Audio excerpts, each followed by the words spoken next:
durante toda su carrera, por si le podemos llamar así. Y le pido a don David que nos grabe para en estos momentos saludar a Laura Barranco, pues quien es activista, quien ha dedicado su vida también a la comunicación y que en su momento fue ex coordinadora del programa de Primero Noticias, coordinadora de información de Primero Noticias con Carlos Loret de Mola. Laura, muy buenas tardes, ¿cómo estás? ¿Qué tal? Muy buenas tardes, Toño, y pues un saludo para nuestro querido Vicente, que ya supe que le pegó el bicho, pero sé que va a salir adelante sin ningún problema. Sí, ya está muy cerca de, vamos a ver qué pasa con los análisis, y está bien. Afortunadamente Laura nunca tocó el hospital, así que pues yo creo que muy pronto lo tendremos aquí al frente del espacio. Pero bueno, vamos con esta parte, ¿no? Ahora que los montajes sale con que los periodistas de la mañanera son unos farsantes y que la gente prefiere, eso dice él, el periodismo profesional, pues te tenemos que preguntar a ti, como su excoordinadora de información de ese programa, Primero Noticias, si Carlos Loret de Mola es un periodista profesional o un verdadero farsante. Pues yo creo que se mordió la lengua cuando habló sobre esto. Pues hay que ser congruente con lo que se hace. En todo caso, si hay personas o personalidades que no le checan de las personas que asisten a la mañanera, pues quizá en un momento dado primero debería de verse en el espejo, porque si algo tiene él ahorita, pues es ese mote que cada vez es muy recurrente que esté dentro de los trending topics en Twitter, los montajes, simplemente darle clic al hashtag, lo primero que te ofrece Twitter es la cuenta verificada de Carlos Loret. Entonces ya hasta por algoritmo se le ubica como una persona que pues si algo ha hecho son farsas periodísticas. ¿Nos puedes ampliar un poco más de estas farsas periodísticas, de lo que tú pudiste ver? Ya lo hemos platicado aquí en Sin Censura con Laura, pero para que no quede duda de todo esto, tú estás, vamos, como coordinadora, estuviste como coordinadora de información ahí en Televisa, tú has documentado varias veces ese fraude, ese montaje tan espantoso que destruyó la vida de Israel Vallarta, de Florence Cassé. ¿Qué nos puedes decir sobre este actuar dentro de pues una empresa, en una televisora? Tú veías ese Carlos Loret de Mola vamos, haciéndolo sin saberlo, sabiéndolo. ¿Qué nos puedes decir al respecto, Laura? Pues mira, ahorita que retoman el testimonio de Jaime Hernández, yo ya colaboraba con él cuando él lo mandaron allá a Irak, y pues te podría decir que él no me confesó que hubiera una situación de fabricación. Si hubiera sido el caso, pues hubiera sido la primera en que le hubiera dicho, así como se lo dije tantas veces en el día de lo de Florence e Israel, la detención criminal que sufrieron ambos para allá. Entonces yo hubiera sido la primera que le hubiera recomendado que no lo hiciera. Yo creo que más allá de lo que él ha sido capaz, porque hay que ser francos con el tema de que independientemente de que Televisa es una fabricante de noticias, el fraude de 2006 creo que a muchos se nos olvida. Ese fue también un gran montaje avalado desde las televisoras, y que definitivamente enmarcan muy bien cuál puede ser el poder de ese famoso quinto poder. Entonces es importante que entendamos que de entrada es una situación recurrente en las televisoras, muy específicamente en Televisa. Se ha visto cómo y de qué es capaz, se han puesto al descubierto todas las cosas que ha sido que ha ido manejando, tejiendo, y yo creo que nos acordamos, insisto, mucho del caso de Israel y Florence, y también de Frida Sofía, pero insisto, un gran montaje fue precisamente el fraude electoral de 2006, y es un hecho. Entonces, y además, pues Carlos Loret ha sido una persona sumamente proclive a ser parte de este tipo de situaciones. Y yo a mucha gente le he estado recomendando en las últimas fechas, a raíz de que se anunció esta alianza de los tres partidos que ahora son de oposición, en su momento eran adversarios entre ellos, PRI, PAN y PRD, y les he encomiado a muchos, y de hecho se los pido yo también ahorita a todo el auditorio de Sin Censura, vuelvan a ver La Dictadura Perfecta. Van a encontrar muchísimas cosas que no habían encontrado en la primera vez o la segunda incluso que hayan visto esta película. Verla en este momento es muy revelador. Es muy reveladora de cuál es el papel de cada una de las instancias que ahí se denuncian, y que es una breve fotografía de lo que realmente pasa. Esta película de Luis Estrada el bueno, ¿no? El tipo charlatán que sale en los medios de comunicación, dizque hablando de estadísticas y no sé qué. No, Luis Estrada, el director, es una de estas películas de la gran trilogía. Yo también la recomiendo, Laura, exactamente. Ahí pues evidencia, exhibe a esa realidad de los medios de comunicación en México. Y le voy a pedir a don David que nos grabe. Mira, Laura, yo te entiendo perfectamente. Dicen que los maestros con los alumnos y los compañeros de trabajo en su momento nos conocen mejor que nuestra propia familia. Yo en su momento fui muchos años jefe de información en TV Azteca, en Azteca América, y sabemos perfectamente cómo son a veces los conductores y etcétera. Como excoordinadora de información de Primero Noticias con Carlos Loret de Mola, pues, ¿qué nos puedes decir de irregularidades en las que incurría? Vamos, yo sé que no estamos buscando aquí desprestigiar la imagen de Carlos Loret de Mola, simplemente hacer una radiografía de él. Era vamos, en ese programa, un elemento que buscaba también aportar siempre con información, llegaba a partirse el lomo junto con los redactores, o todo lo leía del prompter. No, debo de confesarte que es una persona que tuvo una formación periodística real. Él desde muy pequeño participó en esos clásicos espacios que había en toda escuela, el periódico Mural.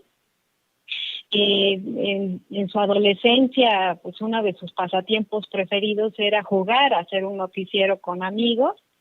Y sí tenía esa formación, por decirlo así. No desacredito para nada la trayectoria que en su momento conformó su papá, Rafael Loret de Mola. Y bueno, su abuelo, aunque tiene una extirpe priista, por decirlo así, pues fue una persona que incomodó al priismo por dentro. Entonces, eso es real. Y no es gratuito que incluso alguien como Ricardo Rocha, que también tuvo su auge y su buena época como gran periodista, revelando cosas escandalosas, entre ellas Aguas Blancas, pues haya puesto su mirada en alguien como Carlos Loret. Yo a Carlos Loret lo conocí redactando sus propias notas, leyendo, informándose. Era una persona ya muy inteligente, y yo podría decir hasta brillante, y por eso en su momento pues hasta publicaciones tan prestigiosas como Proceso en su momento pues se tomaron el tiempo también para darle cierto espacio. En algún momento hubo un proyecto de hacer Proceso Radio con Carlos Loret de Mola. Toda esa etapa yo la viví con él. Sin embargo, pues sí, debo de ser franca, desde que entró él a Televisa, yo alguna vez resumí que Loret vivió la metamorfosis al revés, de haber sido una mariposa prometedora del periodismo, pues se convirtió en un verdadero gusano. Entonces, y eso es lo que tenemos ahorita, es un tipo que se presta a los peores intereses, que es financiado por los peores intereses en el país. A mí me queda claro que este medio en el que él está insertado, Latinos, está financiado con dinero que es altamente probable que sea indebido. Y yo encomiaría nuevamente que más allá de distraernos tanto tiempo en desacreditarlo, en atribuirle adjetivos o hashtags que lo denosten, pues yo creo que sería bueno, prudente, que se empiece a indagar qué dineros y qué tipo de intereses están financiando este supuesto medio en el que él está. Y qué bueno que nos lo plantees de esa forma, por eso te lo preguntaba como alguien que fue muy, muy cercana a Carlos Loret de Mola. Qué interesante el saber que de un momento que tuvo una realidad periodística fuerte, que fue, vamos, un verdadero periodista, como nos lo mencionas, de ser la mariposa del periodismo, se convierte en un verdadero gusano. ¿A qué le atribuirías tú, Laura, esta metamorfosis, a esta situación tan terrible, al lado oscuro de Carlos Loret de Mola? Tú que lo conoces, ¿lo atribuirías a una situación económica o meramente ideológica? Yo creo que él tenía ideología, él era de izquierda, él tenía una inclinación, su papá también, incluso, insisto, su abuelo, dentro de una estructura tan poderosa como era el priismo, pues no, la oposición solo podía ejercerse dentro del PRI. Lo vimos con Cuauhtémoc Cárdenas, lo vimos con Porfirio Muñoz Ledo. Entonces, pues no debería tanto de extrañarnos quién era realmente el abuelo. Y yo pienso que, pues, el señor ya está muerto y tiene un legado, y uno de ellos fue oponerse a una persona tan corrupta como Víctor Cervera Pacheco, que bueno, también tiene su historial negrísimo y que fue una especie como de parapeto de frente opositor a ese tipo de prácticas que representaba Víctor Cervera Pacheco. Entonces, sobre Loret, insisto, yo creo que lo deterioró, y por eso es que yo conmino a que vean nuevamente La dictadura perfecta, que me queda claro que esa película no le regateó nada el talento a Luis Estrada, pero tiene una alta dosis de fuentes fidedignas del propio Bernardo Gómez. Si la vuelven a ver, ahí el único que no se despeina nunca es el que representa a Bernardo Gómez. Entonces, Bernardo Gómez tuvo a bien de contarle, pues, las cosas de cómo ocurren por dentro de esa televisora. Y es una parte de cómo enferma el poder. Más allá de la cuestión económica, yo creo que ya rebasa ese tipo de circunstancias. No es tanto la economía, es el poder, el sentir que tienes ese poder omnipresente de modificar cosas, de inventar cosas, de cambiarle el destino a millones de personas, con simplemente a veces hasta un gesto que tú puedas hacer, o una entrevista que puedas conducir. Aquí la cuestión es ¿para qué? Entonces, es evidente que Carlos Loret de Mola ha contribuido a empoderar a los peores intereses de este país, y él a su vez se sintió poderoso dentro de ese chiquero en el que está inmiscuido hasta la fecha Televisa, que nadie se llame engaño, no han cambiado ni van a cambiar. Están ahorita a lo mejor con una especie de pasividad, pero definitivamente pues estas televisoras siguen teniendo un fuerte impacto en la población. Laura, yo sé que estás muy, muy ocupada. Permíteme cerrar con esto que te voy a plantear.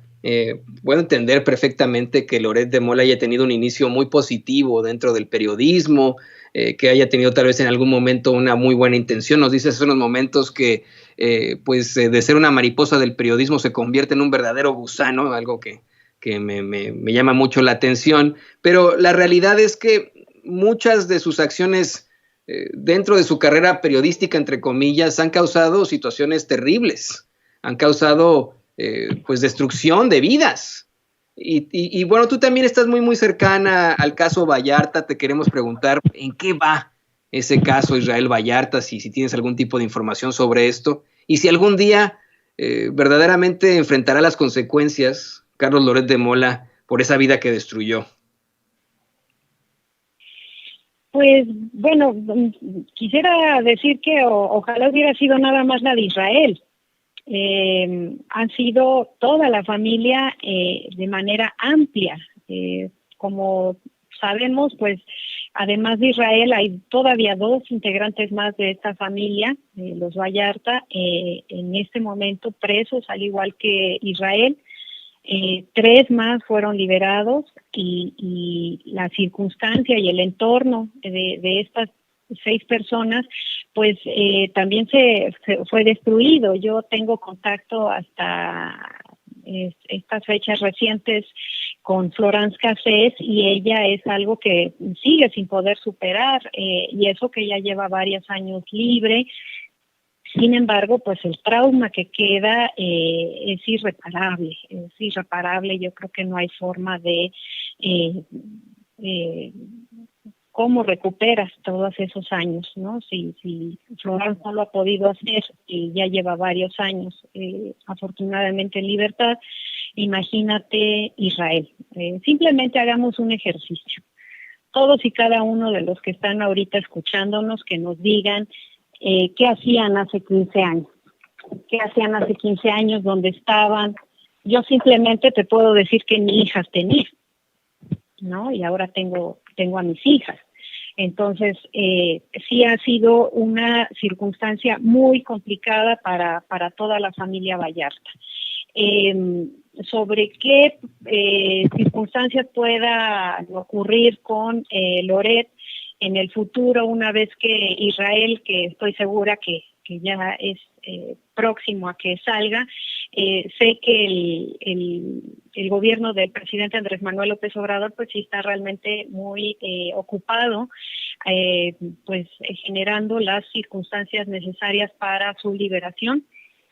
Que bueno, ahorita que está tanto en polémica este fiscal al que yo realmente he destacado en la manera tan inútil que ha generado su desempeño en frente de la primer fiscalía autónoma, pues bastaría con que el fiscal Alejandro Gertz Manero retirara los cargos, porque me queda claro que no hay ningún cargo que pueda hacer que se sostenga con una sola prueba. No hay nada, todo es fabricado, todo está sucio. Entonces, pero bueno, entonces de cualquier forma sé que a través de la Secretaría de Gobernación están haciendo todo lo necesario pues para que, insisto, generar las condiciones y las circunstancias necesarias para que por fin Israel salga libre, y no nada más él, también sus familiares. Entonces, sobre la sanción que pudiera sufrir Carlos Loret, bueno, pues creo que ya lo está sufriendo. La condena social, que creo que difícilmente la va a poder evadir. Yo siempre he dicho, cualquier persona tiene derecho a reconstruirse, a reinventarse. Lo vimos incluso con alguien como Jacobo Zabludovsky, que en su momento, en los 80s, nadie hubiera imaginado que iba a ser posible. Sin embargo, pues él tiene el derecho también de reconstruirse, de reinventarse, de hacerlo de manera auténtica, como supongo que lo intentó Jacobo Zabludovsky, y bueno, al menos ya a su muerte ya lo recordamos más por su segunda etapa al frente precisamente de un noticiero de 1 a 3, y lo recordamos de manera distinta. Sin embargo, en Carlos Loret yo no veo ningún signo de arrepentimiento, yo no veo ningún indicio de que él pretenda aprender de ese gran error que cometió, y al contrario, creo que está pues literalmente ofreciéndose pues para que él sea utilizado por los peores intereses que puedan estar alrededor de alguien que pueda interesarse en un periodista, pseudo periodista, yo me niego a llamarle periodista ahorita a Carlos Loret, y que pues él, insisto, él pueda a partir de eso reconstruir. No creo que esté en una posibilidad de reconstruir, al menos no en este momento. Sobre si va a enfrentar denuncias, etcétera, pues yo creo que esa es una decisión muy personal, tanto de Israel, muy para la estructura interna de la familia Vallarta, en la que yo no quiero incidir, ni quiero estar atizando, ni voy a hacer en lo público ni en lo privado, incitando a que lo demanden. Eso ya tendrá que ser una decisión muy específica de Israel y de la familia Vallarta. Entonces, si se diera el caso, pues creo que sería interesante, pues precisamente ver cómo se reconstruye desde una instancia judicial el delito que se cometió en contra de la familia Vallarta, y que creo que sí sería justo y para ese derecho a la justicia, ¿no? Es lo que tanto han hablado de ahorita en este gobierno, de esa justicia transicional, el derecho a la memoria, y que un ejercicio así pueda en su momento evitar y evadir que más personas se sientan tentadas a cometer crímenes como este. Así es, la realidad de nuestros pasos, eso hay que decirlo con todas sus letras, es que enfrente o no alguna situación jurídica, Carlos Loret de Mola, esto no va a ser olvidado por la gente. Si bien es cierto, todavía es puesto en un pedestal ese Carlos Loret de Mola, es intocable en los medios de comunicación tradicionales. Usted que nos ve y que nos escucha sabe perfectamente quién es, y así pasará la historia. Es muy desafortunado, Laura, que así lo tengan en los medios de comunicación tradicionales. Te digo, aquí en Estados Unidos, este tipo de montajes, estas pifias periodísticas no se perdonan y pierden su credibilidad para siempre, ¿no? Ya no los vuelven a contratar en algún lugar. Y yo, bueno, en todo caso, creo que como tú dices, ¿no? Si hay algún momento de renacimiento para Carlos Loret de Mola, creo que debería ser en las telenovelas, en los verdaderos montajes. Pero bueno, te quiero agradecer por esta entrevista, Laura Barranco, comunicadora, activista, por darnos a conocer esta situación tan interesante. No sé si quieras compartirnos tus redes sociales, la forma en la que la gente pueda buscarte en otro tipo de plataformas. Sí, por supuesto, pues básicamente yo soy tuitera y ahí ando, digo, hasta que Twitter México no tenga bien quitarme la cuenta, porque sí siento que es una de las cosas que deben de transparentarse. Es importante fomentar la neutralidad en las redes, y más allá de abonar más al encono, pues es desde donde yo ofrezco mis opiniones. No siempre son bien recibidas porque a veces son también muy críticas al actual gobierno. Sin embargo, bueno, pues ahí me tienen en @Laura Barranco, todo con mayúsculas, ahí me pueden encontrar, y en Facebook pues simplemente como Laura Barranco. Te agradezco muchísimo, Toño, y estoy muy pendiente aquí de cómo curse la salud de nuestro querido Vicente, y de verdad les deseo todo lo mejor para su recuperación. Muchas gracias, Laura. Claro que sí, espero que podamos reanudar estas conversaciones contigo, que siempre son muy, muy interesantes, y pues aquí estamos con muchísimo gusto, Laura. No, gracias a ti, Toño. Un placer. Saludos a todos.